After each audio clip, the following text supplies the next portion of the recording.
एक घना जंगल था जिसके बीचों बीच एक गांव बसा था। इस गांव में बहुत सारे जानवर मिलजुल कर रहते थे। इसी गांव में एक प्यारा भालू था जिसका नाम भोलू था और एक चालाक लोमड़ी रहती थी जिसका नाम लोमड़ी रानी था। एक दिन इस गांव में जादुई कौवा अपने साथ एक सुनहरी रोटी लेकर आता है और ये घोषणा करता है, ये रोटी मैं उसी को दूंगा जो इस गांव की सबसे बड़ी समस्या का समाधान करेगा। ये कह के वो उड़ जाता है।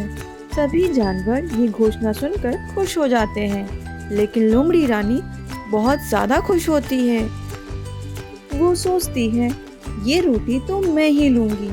वो अब सभी के घर जा जाकर पूछती है, क्या किसी को कोई समस्या है? नहीं नहीं क्या किसी को कोई समस्या है? नहीं नहीं क्या किसी को कोई समस्या है? नहीं। गांव की समस्या क्या ही होगी? किसी की गाय खो गई होगी या किसी का खेत सूख गया होगा। ये कहकर लोमड़ी रानी अपने घर को चली जाती है और सोचती है कैसे उस रोटी को ले। इधर भोलू घोषणा सुनकर सोचता है, गांव की सबसे बड़ी समस्या तो पानी की चोरी है। पानी खत्म हो रहा है और कुएं सूख रहे हैं। रोटी मिले या ना, मुझे इस समस्या का समाधान तो करना ही होगा।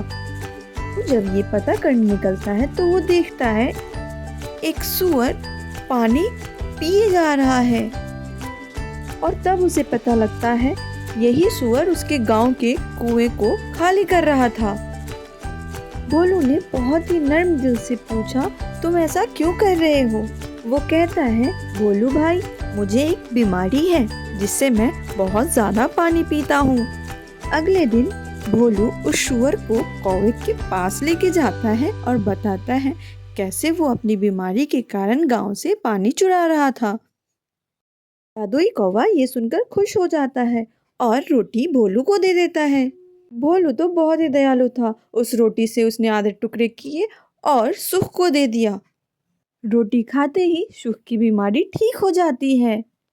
लोमड़ी रानी को ये देखकर समझ आ गया था कि असली बुद्धिमानी चालाकी में नहीं, दया और समझदारी में होती है।